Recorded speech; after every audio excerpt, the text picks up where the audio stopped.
Buenas noches, amigos y amigas, ¿qué tal? Bienvenidos y bienvenidas. Gracias por estar en sintonía de Gente de Opiniones. Hoy vamos a hablar, por supuesto, de temas electorales. Y es que estamos a 3 días, nada más, de que usted y yo tomemos una gran decisión. Que usted y yo hagamos valer nuestro derecho al voto. Que usted y yo decidamos el futuro del país. Pero este proceso electoral y el evento que tenemos el próximo domingo 3 de febrero tiene un componente fundamental y es la observancia. Como dicen las abuelitas, el ojo al Cristo, ¿verdad? Y eso es fundamental para garantizar la transparencia y demostrar que su voto vale un voto y nada más. Que el voto de doña María vale un voto y nada más. Que el voto de don Juan y el voto de todos y cada uno de nosotros vale un voto.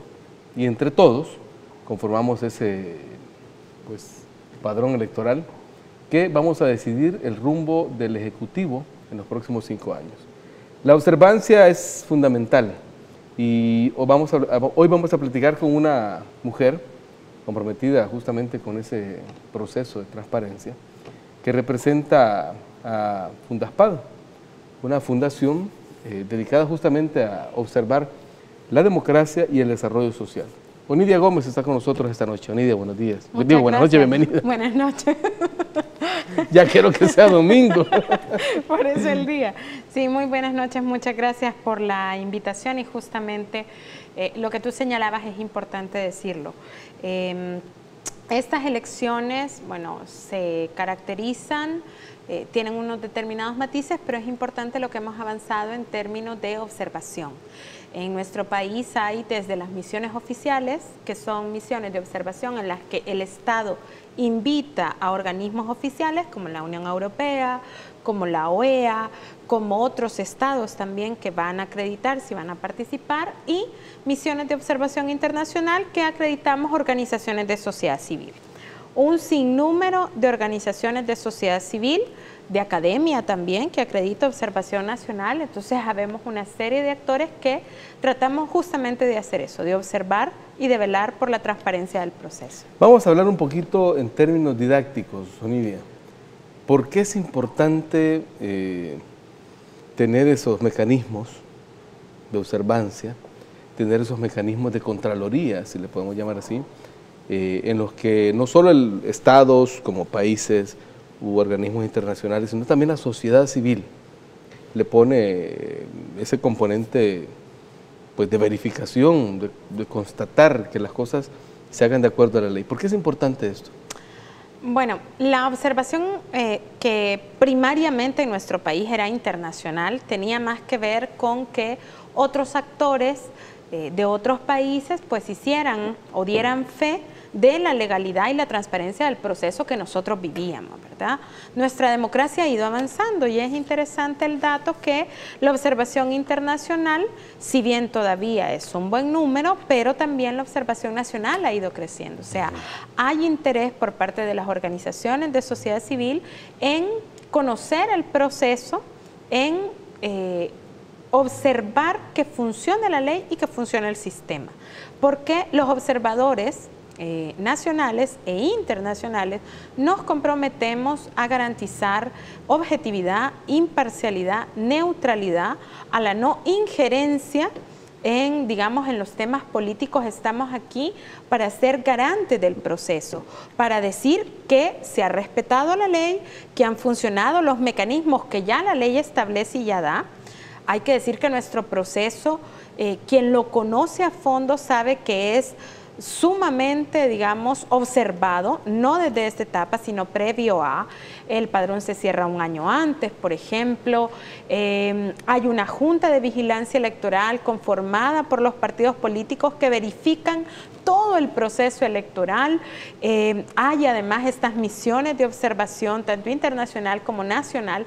Hay también vigilancia de los partidos políticos, no solamente previo a, sino también el día de y también posterior, ¿verdad? Porque hay que decir que no se acaba el 3 de febrero. O sea, el 3 de febrero tenemos resultados preliminares, ¿verdad? Ahora, ahí acabas de decir un elemento fundamental, y es la observancia que hacen los mismos actores que participan.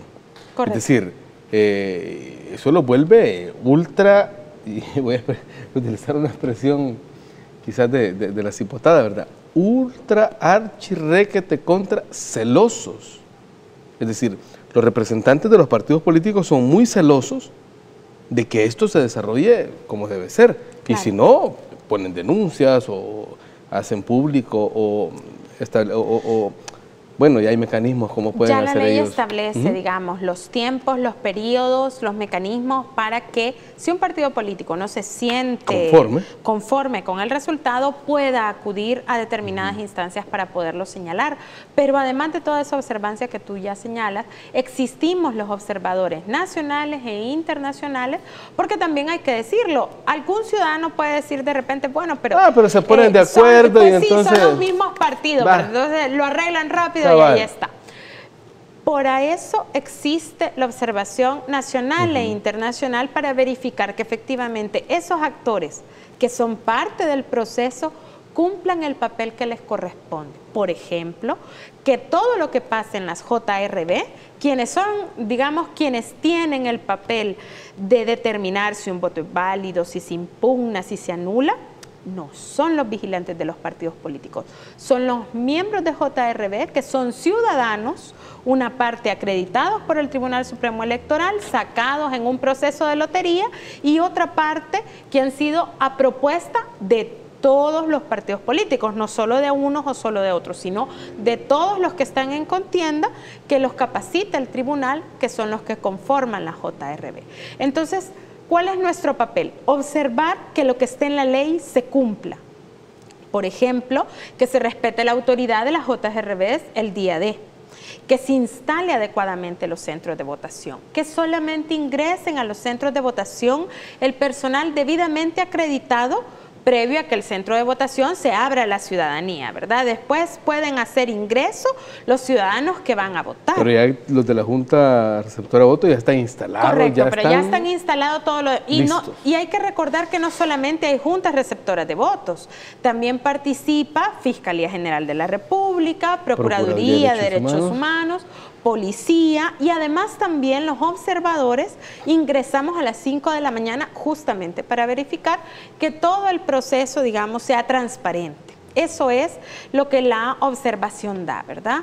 Nosotros tenemos digamos, una historia de venir haciendo observación que es interesante cómo hemos ido perfeccionando nuestro sistema electoral justamente a través de ese intercambio, porque no solo es la observación nacional, la internacional nos permite ver qué cosas nos hace falta mejorar como a todo sistema, qué cosas son débiles todavía, y en ese intercambio, porque no vienen, o sea, la gente no viene a vacacionar, viene a observar a un proceso en el que se capacitan, en el que les toca salir tempranito a conocer, es gente que por lo general tiene conocimiento en materia electoral. Es decir, vienen representando a instituciones que saben de la materia. Que tienen fines en algunos casos académicos, porque hay, por ejemplo, catedráticos de universidades que vienen, que hay de repente estudiantes de algunos posgrados, maestrías en política, que vienen al país a observar justamente el proceso. O de organismos especializados. Sí, o de organismos especializados cuando ya son las misiones oficiales. En el caso, por ejemplo, de Fundaspad, nosotros en esta vez estamos acreditando 375 observadores internacionales y 350 observadores nacionales. O sea, que tienen la capacidad de por lo menos poner uno en cada municipio, o más. Sí, pero implica costo. Claro, no, pues. Entonces, además tremendo despliegue. Además nosotros sopesamos mucho, digamos, el peso poblacional de los municipios para hacer los procesos de observación, ¿verdad? Igual intentamos, vamos a tener gente en el departamento de San Salvador, en La Libertad, en Cuscatlán, y en Usulután, que ahí van a estar desplegadas las misiones de observación con las que estamos coordinando. Estamos hablando de las misiones con las que ha coordinado Fundaspad. Pero hay más. Claro, en total más o menos el tribunal ha estimado que anda por unos 4.000 observadores entre internacionales y nacionales. O sea, hay suficiente gente, digamos, observando este proceso como para que se quiera hacer algún tipo de señalamientos. Justamente a ese punto quería llegar. Esta es la sexta experiencia de elección presidencial después de los acuerdos de paz firmados en el 92. En medio han habido sexta o séptima. Ah, sexta, perdón. Sí. En medio han habido un montón de elecciones municipales y legislativas que son cada 3 años. Vos hablabas de justamente la experiencia que el país y las organizaciones sociales han ido ganando en ese campo. ¿La palabra fraude cabe o no cabe en nuestro proceso electoral? Así como con esta experiencia y así como ha venido evolucionando. Nosotros desde Fundaspad creemos que hacer este tipo de declaraciones sin tener sustento pueden ser declaraciones irresponsables. Es decir, no podemos nosotros dinamitar el propio proceso que hemos construido. Es decir, es un proceso que a nosotros nos ha costado como país ir teniendo cada vez, digamos, mayor participación en la ciudadanía. Inclusive, por ejemplo, este proceso va a ser mucho más fácil. La gente se está esperando, por ejemplo... ¿Una papeleta nada más? Sí, es una papeleta y es por bandera, ¿verdad? No vamos a fraccionar el voto, no vamos a terminar procesos de conteo en la madrugada, no va a pasar. Tendría que ser un evento electoral de los más sencillos que hemos tenido. Es de los más sencillos justamente que vamos a tener. Fue sumamente complejo cuando fueron Parlacén, cuando fue Asamblea Legislativa y cuando fueron alcaldes. Y además cuando se juntan, como en la de 2009, que había un mes de diferencia más o menos entre una y la otra. Bueno, pero porque así por una decisión, pero en realidad tiene que haber sido un solo. Solo. Es decir, presidencial, legislativa, legislativa centroamericana y municipal. Sí. Esta es sencilla. No, este es un proceso realmente sumamente sencillo. Reviste importancia para el país porque no solamente es, veamos qué partido va ahora, sino tiene que ver con el futuro y con el rumbo del país y con decisiones que pueden afectarnos no simplemente en un año o en un periodo de 5 años, sino que efectivamente tienen que ver con decisiones. Alguien puede tomar una decisión que nos puede durar 10, 15, 20 años o más años. Que ya hemos tenido de ese tipo de decisiones, por ejemplo, aquí, y esto lo digo yo como periodista, por ejemplo, la dolarización fue una decisión que nos ha marcado. ¿Y cuántos años son las elecciones de diputados? Son 3 años. Y en una decisión de 3 años, en un madrugón, hicieron un cambio que nos ha marcado, quién sabe hasta cuándo. Correcto. La privatización de las pensiones, por ejemplo. Entonces, una de las cosas importantes a evaluar en los procesos, no solamente es el día de, o sea, hay que evaluar las todas consecuencias las campañas. Hay que evaluar además toda la campaña, o sea, la Contraloría es todo, ¿no? Es la campaña, es saber si salimos por alguna vez de esas campañas de que nos vamos por que el anuncio estaba bonito, porque la canción me gusta, y no vamos a profundidad a buscar los programas de gobierno, a tener un voto consciente y un voto razonable. Que para eso deberían ser las campañas, para conocer al candidato o candidata, para conocer sus propuestas, para conocer con qué se comprometen ante el país. Exactamente. Lastimosamente digo, este tema de los marketing políticos a veces pesa mucho y eso sí que desmerita, digamos, los procesos, porque, y ahí es donde se debe hacer el llamado a la población, porque si yo me voy solamente por la publicidad o si yo me voy solamente porque la canción estaba bonita o porque el muñequito me gustó o porque el candidato me gusta, ¿verdad? Pues realmente no estamos dándole la importancia de entender que ese es un derecho ciudadano, ejercer el voto, pero también es un deber ciudadano.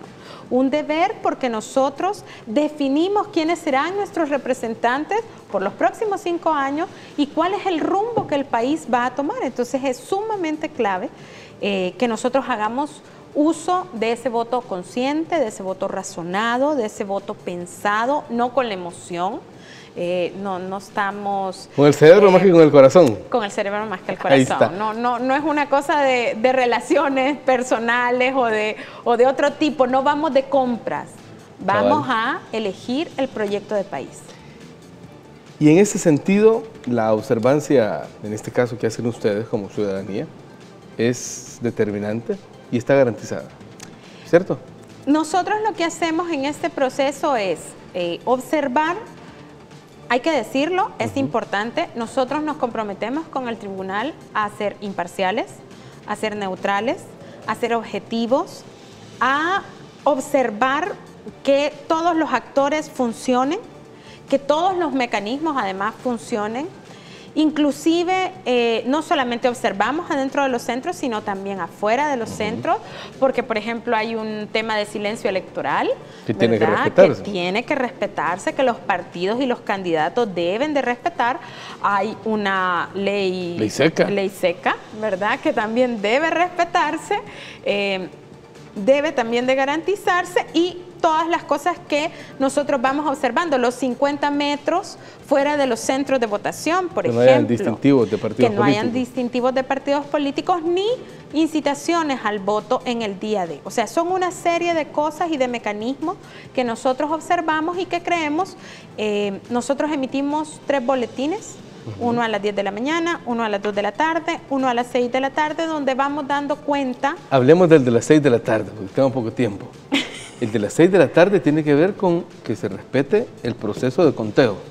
El de las 6 de la tarde tiene que ver con cómo cierran los centros, es decir, si no hubieron aglomeraciones, si los centros, toda la gente pudo votar, si no hay mayor problema, porque lo que hay que respetar es que el Tribunal Supremo Electoral es el único ente calificado para dar resultados electorales. Listo. Y que debemos de ser pacientes y esperar el momento en el que el tribunal empiece a dar datos preliminares, porque lo que esa noche vamos a tener, que como es muy rápido, pues 7 de la noche, 7:30, pueden ir subiendo algunas actas, no va a ser todo, pero las primeras actas pueden ir subiendo. A esa hora lo que vamos a tener son resultados preliminares. Muy preliminares. Sí, muy preliminares. Hay que tener la paciencia. 5, 10, 20%. Hay que tener la paciencia, hay que tener el respeto a la ley. Eso es parte de garantizar la transparencia. Y hay que ir viendo también cómo, digamos, se van comportando los resultados. Perfecto. Oneida, qué bueno platicar contigo porque nos vienes a ilustrar y sobre todo a transmitir esa seguridad, porque al final de eso se trata, de tener la garantía de que el proceso electoral va a culminar así como comenzó, muy bien, y que su derecho al voto y su voto va a ser respetado. Muchísimas gracias, Oneida. Muchas gracias, muy buenas noches a todos y todas. Adelante con ese trabajo y el agradecimiento a todas esas delegaciones que vienen, que bueno, nos vienen a apoyar en esta transparencia que todos y todas merecemos en el proceso electoral. Una pausa, venimos con más, seguimos con Gente de Opiniones.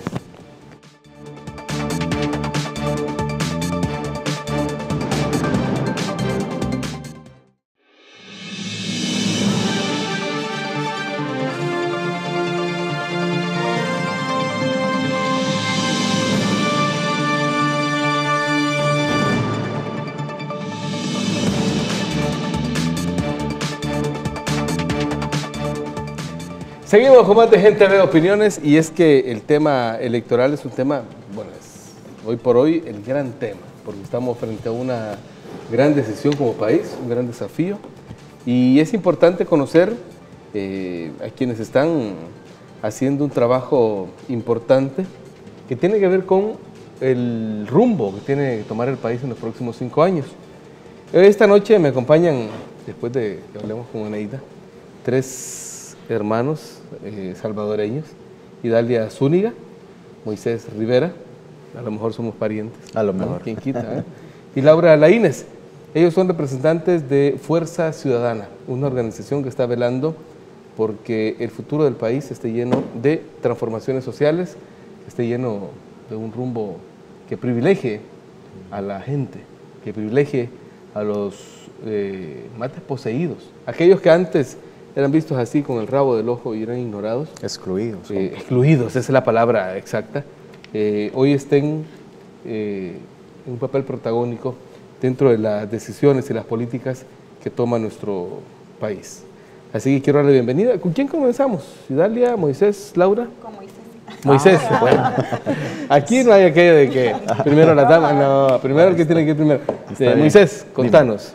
Bueno, fíjate que nosotros como Fuerza Ciudadana pues representamos a diversos sectores de la edad productiva, la parte social, económica y educativa a nivel nacional.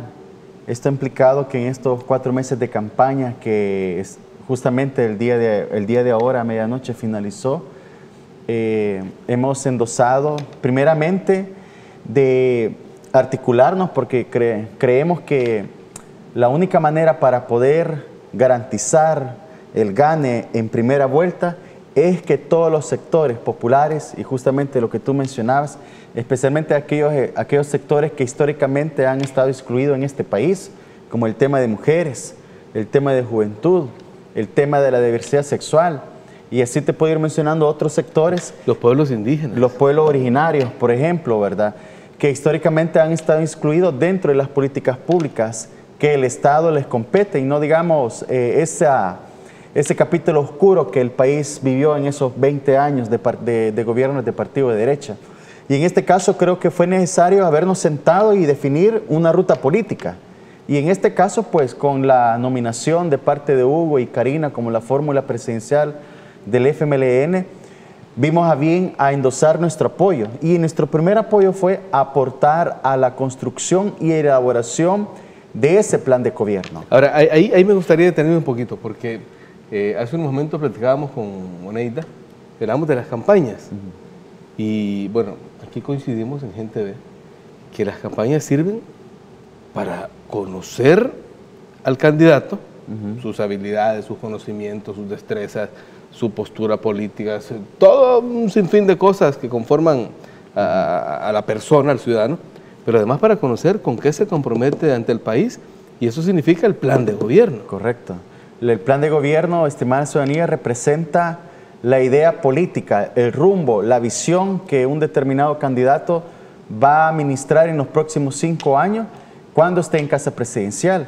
Y es justamente acá los diferentes sectores que nosotros aportamos en las diferentes discusiones y en las diferentes temáticas: medio ambiente, artistas, deportistas, juventud, educadores, microempresarios, emprendedores, hubo cualquier cantidad de mesas, ¿no? Hubo infinidad de mesas. Luego de esa sistematización de mesas, pues evidentemente el candidato presentó públicamente, y de ahí vino todo lo que hemos conocido, que ha sido en este caso Hugo, el único candidato que ha tenido ese temple, esa autodeterminación de debatir en todos los espacios que a él lo han invitado para justamente profundizar esas propuestas que ellos han elaborado de cara a sin lugar a duda, al próximo gobierno de los 5 años en una tercera administración por parte del FNE. Eso es a grosso modo lo que nosotros hemos hecho como movimiento, pues sin lugar a duda hay otros sectores, hay otras entidades que también han aportado a este proceso de lucha que implica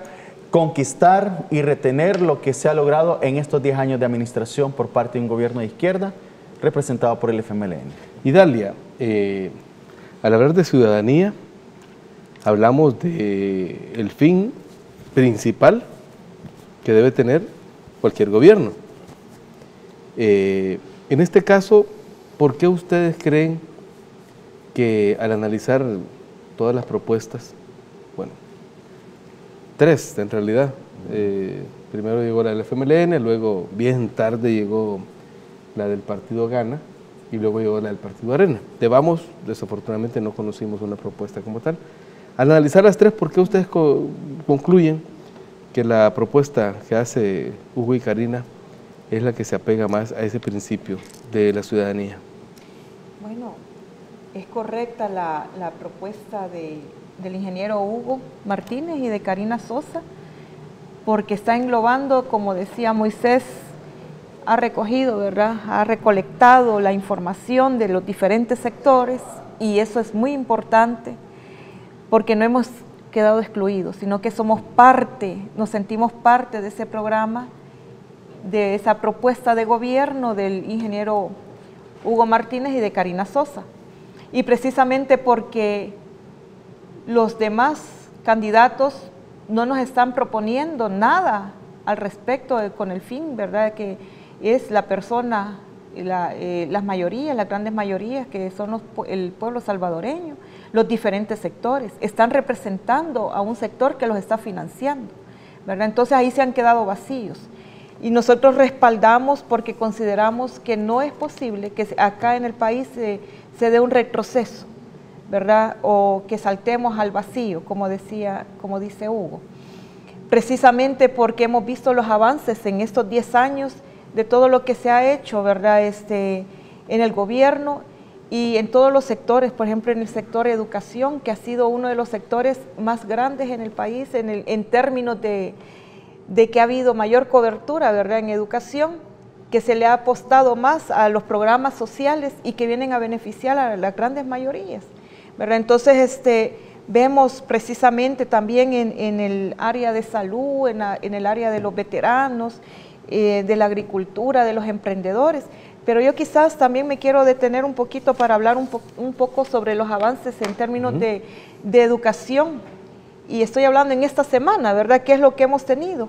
Bueno, hemos iniciado un año lectivo el 21 de enero exitosamente, ¿verdad? Y que también hasta este momento tenemos 133 municipios libres de analfabetismo, ¿verdad? Y que en el mes de febrero ya están preparados 50 municipios más que van a ser declarados libres de analfabetismo. Es decir, nomás termine esta o bulla, sea, digamos, continuamos, o sea, de las elecciones.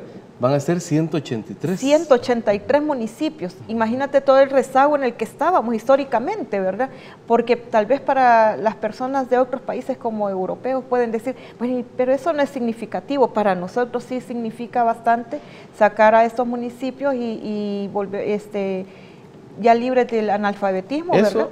Eso es significativo para las grandes mayorías y demuestra la exclusión en donde nos tenían. Y eso es hacer historia realmente. Correcto. Sí.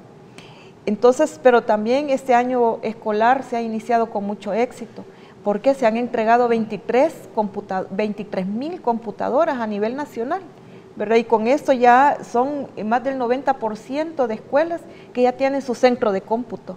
O sea, eso también es histórico. Todo lo que se ha estado haciendo en términos de educación significa para nosotros y para la grandes mayoría de El Salvador mucho, ¿verdad? Porque estamos beneficiando no solamente a los niños, sino que a la población salvadoreña.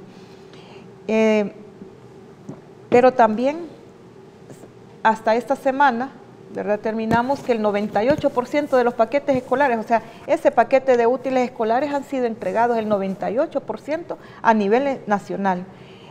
También las escuelas, ¿verdad?, bueno, y algo muy importante que al sector docente se le ha hecho efectivo el pago de los $100 a que se comprometieron, ¿verdad? Tanto el presidente de la República, el ministro de Educación, con agremiales, se ha completado esos $100, ¿verdad?, que se había comprometido el aumento salarial para los docentes. Ya se hizo efectivo en este mes de enero y $60 para los administrativos. Entonces, pero también algo muy importante en términos de educación es que estamos siendo reconocidos internacionalmente. La Unión Europea, esta semana, ¿verdad?, se ha hecho una declaración que viene una contribución de $5.4 millones para implementar y ampliar esos programas de prevención en las escuelas, para que las niñas y los niños, ¿verdad?, tengan hagan uso efectivo del tiempo libre. Y eso es prevención de la violencia. De hecho, este año, el año pasado, cerró sin un tan solo acto de violencia en un centro escolar. Eso es histórico. Correcto. Yo, porque tengo poco tiempo, quiero adelantar ahí con nuestra compañera Laura. A veces tienen la tendencia los jovencitos a no valorar todo esto que se ha conquistado, que se ha avanzado. Porque probablemente pues ellos no se enteraron, no vivieron las épocas anteriores donde todo esto no existía, ¿verdad? Los programas sociales, pues los esfuerzos de seguridad, la universidad gratuita, todo este tipo de cosas que hoy nos parecen cotidianas y qué bueno que así sea porque así debe ser. Pero, ¿cuál es el mensaje para esa juventud que probablemente no tiene conciencia de cómo vivíamos antes, cuando no había todo este tipo de cosas, para que este próximo 3 de febrero puedan pues tomar una decisión más consciente al respecto. Bueno, yo agradecida por la invitación. A la orden. Además que me tomas en cuenta por el sector juventud, que me siento aludida, ¿verdad? Y es cierto, hace poco estuve en un conversatorio con varios jóvenes que ellos preguntan, ¿verdad? ¿Qué es lo que ha pasado en este país durante toda esta época? Yo les dije, yo he vivido las dos épocas, la época de guerra y la época posguerra, y he sabido diferenciar lo que pasaba antes y lo que pasaba ahora. Con todo, en la guerra lo que pasó fue que no teníamos alternativa. Los jóvenes teníamos que buscar nuestras oportunidades. Era muy difícil porque la guerra nos trajo muchos problemas a la juventud. Pero debido a eso también, ahora hemos pasado a una época en la cual podemos escoger, en una época de democracia, donde antes, si tú pensabas diferente al gobierno, llegaban a tu casa y te iban a matar. Es que esa fue la realidad. En esta época ya no, tú eres libre, tú puedes pensar diferente, pero ya nadie te va a sacar de tu casa ni te va a matar. Tienes oportunidades, y más ahora en los gobiernos del FMLN, que hay becas, está la Universidad Nacional ahora que es gratis. O sea, tú tienes unas opciones verdaderamente grandes. Bueno, en mi sector, que es de emprendedores, yo tengo muchos jóvenes emprendedores que están estudiando y tienen su negocio. Esta juventud tiene acceso a créditos, tiene acceso con Bandesal, con Fosofamilia, con Banco de Fomento Agropecuario, tiene acceso a capacitaciones. Bueno, en Ciudad Mujer, por ejemplo, en Ciudad Mujer nos dan unas capacitaciones y nos atienden a las mujeres de maravilla. Y yo soy una de las beneficiarias, yo estoy feliz con Ciudad Mujer. Y yo no quiero que retrocedamos a los tiempos donde fuimos invisibilizados. Él dijo, excluidos, dijo el compañero. También fuimos invisibilizados. Estábamos ahí, pero nadie nos tomaba en cuenta. ¿Y estos quiénes son, verdad? O sea, nada que ver ahora. Al contrario, el gobierno nos ha tomado en cuenta, nos abren mercados a todas, personas jóvenes, personas de mediana edad, personas de la tercera edad. Estamos todos juntos trabajando y abriendo cada día más mercados. Nos han hecho, hasta de Telesur nos han hecho entrevistas. Es una cosa fabulosa. Entonces, yo invito a la juventud a que sean conscientes, que se sensibilicen ante la época actual, a las oportunidades que tenemos y que van a venir con Hugo y Karina, van a venir muchas más oportunidades.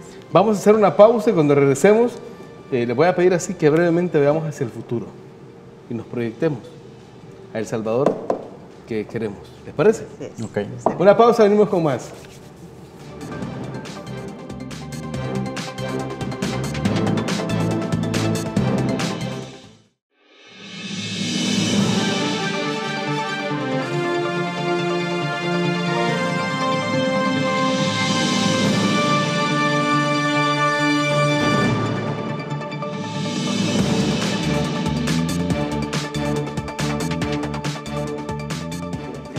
Bueno, seguimos hablando y ustedes no tienen idea de todas las cosas que hablamos fuera del micrófono, porque en realidad este entusiasmo que se vive previo a esta fiesta electoral es muy grande.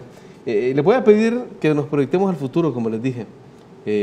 ¿Cómo es el país con el que los salvadoreños y salvadoreñas soñamos y que nos merecemos? Primero, hacer una invitación a toda la ciudadanía, que la única manera que para garantizar y tener ese futuro que es así, es que con toda alegría y autodeterminación en familia salgamos a votar el próximo domingo y que no nos tiemble la mano de marcar por la opción que hemos hablado aquí, por la continuidad de esos procesos. El futuro que deslumbra acá, y lo voy a poner, y yo cada vez que he tenido la oportunidad, Hugo representa el sueño salvadoreño. Representa el sueño salvadoreño porque tiene orígenes humildes, de una familia luchadora, trabajadora, que la gran mayoría sé que está viendo esto, es así. Y por ende, la superación y la lucha que Hugo hizo para ascender a lo que es él como el mejor funcionario evaluado en las 2 administraciones de la presidencia del FMLN, creo que representa un paradigma, una cuestión a seguir, primero. Segundo, y en este caso pues no solo estamos hablando de la continuidad de los procesos que se han conquistado, sino que estamos hablando de una profundización más amplia de todos los derechos humanos que históricamente se habían visibilizado en este país. Y por ende, un ascenso al poder o a la administración del poder de parte de Hugo Karina, creo, y no tengo la menor duda, que va a conllevar a ese gobierno de puertas abiertas. Solo veamos el acto político que él hizo en frente de todos los periodistas, rebatir las acusaciones que a él se le han hecho con el tema de una supuesta verdad. Pero ahí creo que él va a manejar sin lugar a duda y tiene la capacidad para administrar el tema del Estado como futuro presidente de la República. ¿Y Dalia? Bueno, como sector educación nosotros estamos bastante entusiasmados y entusiasmadas, pero saber también que Hugo procede de 2 padres que son docentes. Sí, ambos son maestros. Correcto. Es cierto. Él creció viendo cómo 2 maestros, ¿verdad? En el quehacer educativo nacional. Y yo tengo esperanzas, y tenemos muchas esperanzas puestas en que se van a profundizar los cambios en educación, que se van a profundizar la especialización de todos los maestros y vamos a llegar al 100% de los docentes debidamente capacitados, especializados. Lo están haciendo, ¿verdad? Es la dignificación magisterial, pero que vamos a continuar con esto y esto lleva a que se mejore la calidad educativa. Y hay cosas que nunca se habían visto. No, correcto. En el área educativa, ¿no? Estamos recibiendo capacitaciones de alto nivel. Y los mismos compañeros que han sido capacitados son los que están produciendo los nuevos programas de estudio. Bueno, hoy tenemos los libros de matemáticas Eso le iba a nuevos. decir, que vino el ministro hace 2 días acá en TV y nos contó cómo había sido ese proceso de elaboración de los libros. Sí, correcto. Tenemos ahí como 60 tipos, o sea, que tienen una capacidad Correcto. de nivel internacional. Sí. Y algo muy importante también, que vamos avanzando con los programas. Mira, pensar en que son seres humanos, que son personas, y pensar en los derechos de la niñez, ¿verdad? Y también crearles todas las condiciones para que los niños ya no vayan a aprender y que esas letras le van a entrar con hambre, ¿verdad? Que le van a entrar con el estómago vacío, sino que también está cubriéndose toda la parte de salud alimentaria. Hoy tenemos niños con mayor talla, ¿verdad?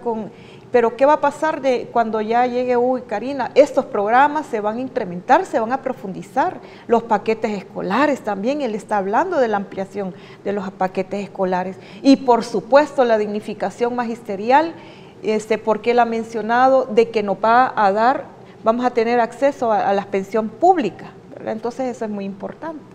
Listo. Laura, del futuro.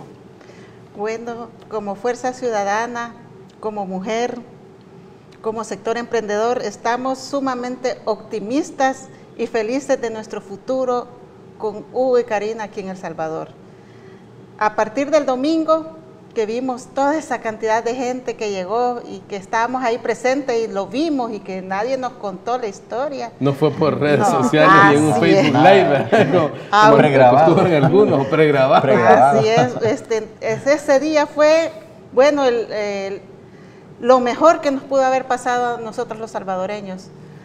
Hacer una alianza fuerte con Hugo y Karina y saber que ellos van a continuar los programas, van a continuar dando oportunidades para los emprendedores y emprendedores, para las mujeres y para todas las personas de El Salvador con justicia social, que eso sí me encanta.